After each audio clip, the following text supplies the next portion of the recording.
Hello everyone. I wanted to give you a different look of the Batavia Fine Arts Center today. So today, right now, we're in the theater, a place you might not actually ever see in the theater though. Fun bit of information, the word theater comes from the word theatron, which means place to behold, which is what we all do in a theater.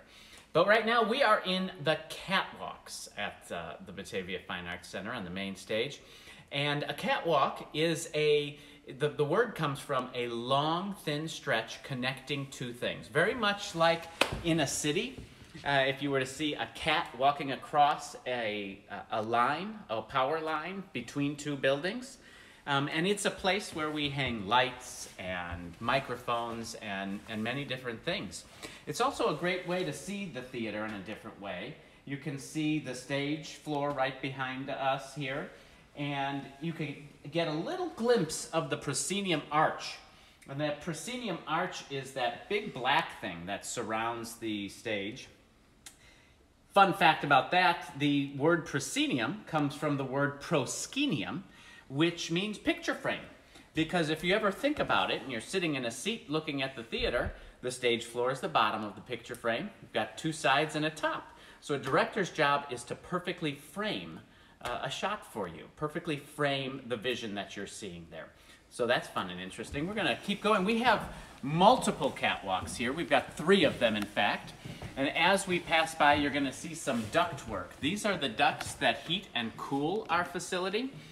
The air drops out of them and then hits these things called boots and disperses so that you don't have to blow it out, so that there's no blowing sound in the theater itself.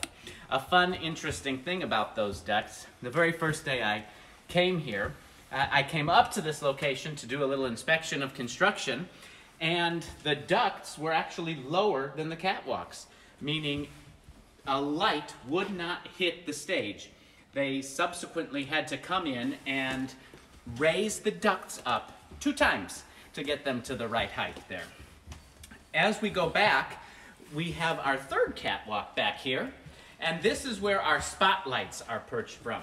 This is a really great location to have the spotlights. Some theaters have them at the back of the booth and it creates a shadow on the back wall, but not here. Here they're high enough so that the light hits the actor at just the right point so their shadow falls down onto the stage floor.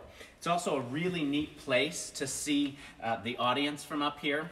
Other things that can happen from the catwalk besides lighting and sound, you can lift things to it. I've done a show where a kite had to fly away, and from the stage there was a line that went up to a catwalk and the kite went right over the audience's head. That was Your Good Man Charlie Brown when I did that. Also, things can drop from up here. You can drop pieces of paper. We've done that in shows like Rent and Everybody. So lots of different things can happen at this location. It's kind of hidden from the audience because when you're sitting in the seats, these bright fluorescent lights are not on intentionally so that it disappears because the underside is painted black and everything in here is painted black. In fact, if you look at the ceiling, which is also painted black, fun fact about that is it took 500 gallons of black paint to paint our ceiling black in here. The only thing that you'll see that is not black is what is under my feet currently. And that is, there is a yellow path that leads to the emergency exit. So should there be some type of an emergency and it's dark in here or the power goes out, we can see the bright yellow floor that would lead us to one of the 2 exits. And we do have 2 of those up at this location. So that's where we are, up here in the catwalks, a fun, different view that you might not be able to see all the time. But in this quarantine time, it's a great learning time for you to see what parts of the theater there are. So thanks, and tune in for more of these tours of the Fine Arts Center.